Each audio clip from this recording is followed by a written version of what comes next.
Hey, folks, excited to be with you today. I want to talk to you about whether or not you have something in your life that you're willing to give everything for. Now, obviously, there have been different quotes along the years, probably, gosh, three, four, five, maybe even three, four, 500 quotes from different leaders about the fact that we need something in our life and we're willing to give everything for. Now, what exactly does that mean? Well, I'm not saying that it has to be your life, as in your living life, but sometimes it does. Sometimes, what are you willing to die for? What are you willing? What is a cause that you are willing to even give your full life for? But more today, what I'm talking about, what is a cause that you're willing to give your time, your effort, your energy, and if necessary, your life to? If you don't have one of those causes, then man, having a meaning to what it is that you're doing in this world. Say, well, that would make my children. I'd die for my children.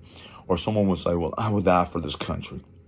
There have been plenty of people who have died for this country, who have died for freedom, who have died for liberty, the cause.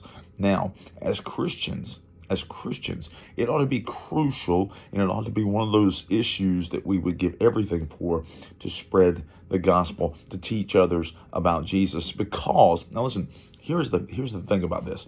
Think about this. We think of things in terms of, this is the time that we have. And I preach that an awful lot. I teach that an awful lot. A lot of funerals. You only have today. You have you got to make sure that you tell people you love them, take care of them, all those kind of things like that while you're here. But here's the thing: as Christians, we believe in an eternal life.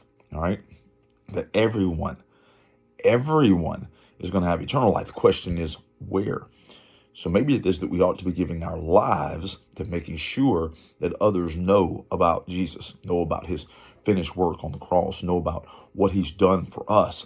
It ought to be a cause. You can have plenty of them, but it ought to be the main cause in our life, is making sure our loved ones know Jesus, making sure that people we don't know Jesus, making sure that they not only know him, but that they have been given their lives to him.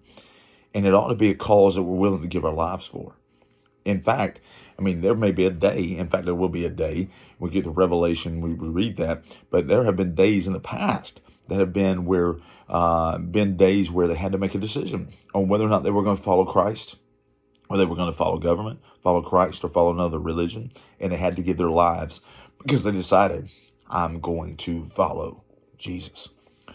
Well, that's beautiful. That's a beautiful thing. There's a special place in heaven for martyrs. But do you have that feeling? Do you have that feeling deep inside of you that you would give anything to spread the message of Jesus, and you would give anything to stand by your faith, and you would give anything, and you would never give up your faith? And is that you? Is it somebody that says, listen, I'll serve? Some of us won't even get off the pew to serve. Some of us won't even get off the pew to serve in our local church. So the question is, what is it that does drive you to get busy? Is it losing freedoms in a country? Is it any of those things, like that? Or can it be that your faith gets you energized enough to do something? I understand folks who get fired up about liberty, but how about Christian liberty? How about Christian freedom? How about salvation? Does that drive you to even give your life to tell others about Jesus? Does it drive you? Does it motivate you to stand by your faith? I hope so. I hope that Jesus is a cause that you will give everything for. That's what's going to change people's lives, is when they see you motivated and enthusiastic about the God who can save your soul from hell. Get excited, folks. Be enthusiastic. Give everything to the cause of Jesus Christ. Love you guys.